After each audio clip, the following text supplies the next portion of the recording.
America के Virginia में रहस्यमयी विमान से सनसनी मच गई। ये रहस्यमयी विमान राजधानी वॉशिंगटन डीसी के आसमान में उड़ रहा था। इस रहस्यमयी विमान का पता लगाने के लिए अमेरिकी वायुसेना के F-16 फाइटर जेट ने इसका पीछा किया और विमान के पायलट से संपर्क करने की कोशिश भी की गई, लेकिन कोई सफलता नहीं मिली और रहस्यमयी विमान वॉशिंगटन डीसी के पास वर्जीनिया के जंगलों में क्रैश हो गया और इसमें सवार सभी 4 लोगों की मौत हो गई। वहीं आखिर में ये विमान किसका था, कहां से आया था और किस मकसद से आया था, ये तमाम बातें हम आपको बताएंगे। लेकिन अगर अभी तक आपने हमारे चैनल को सब्सक्राइब नहीं किया है तो कर लीजिए। नमस्कार, आप देख रहे हैं जनभावना टाइम्स। आपके साथ मैं हूं अंकिता।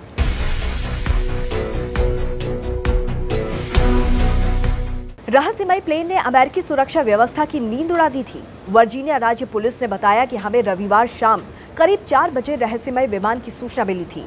हादसे के वक्त अमेरिकी राष्ट्रपति Joe Biden joint base Andrews में गोल्फ खेल रहे थे। हालांकि इस घटना का रविवार को राष्ट्रपति की गतिविधियों पर किसी भी तरह का कोई भी प्रभाव नहीं पड़ा।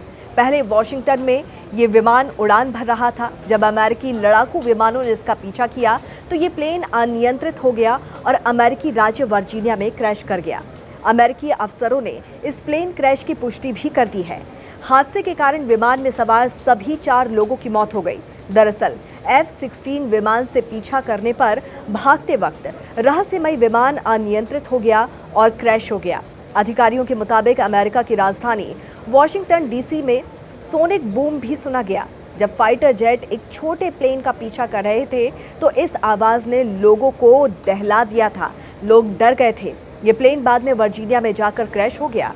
जानकारी के मुताबिक अज्ञात विमान टेनेसी के एलिजाबेथ टाउन से उड़ा था और वो मैक आर्थर एयरपोर्ट की तरफ जा रहा था। ये एक नागरिक विमान था जिसका नाम सेस्ना 560 था।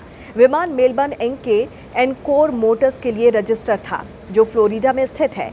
ये प्लेन वर्जीनिया में जॉर्ज वॉशिंगटन राष्ट्रीय वन के पास से क्रैश हुआ। विमान क्रैश होने के बाद बचाव कर्मी करीब 4 घंटे पैदल चल के दुर्घटना स्थल तक पहुंच पाए थे।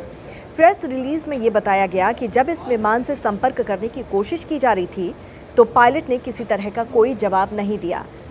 प्लेन में 4 लोग सवार थे जो दुर्घटनाग्रस्त होने से पहले 315 मील दूर तक निकल आए थे। उन्होंने कहा कि ये उनके तय किए गए डेस्टिनेशन में शामिल ही नहीं था। खबरों के मुताबिक इंक के इनकोर मोटर्स कंपनी चलाने वाले जॉन रम्पल ने मृतकों की पहचान कर ली है। उन्होंने बताया कि दुर्घटनाग्रस्त विमान में उनकी बेटी, 2 साल की पोती, उसकी दादी और पायलट सवार थे।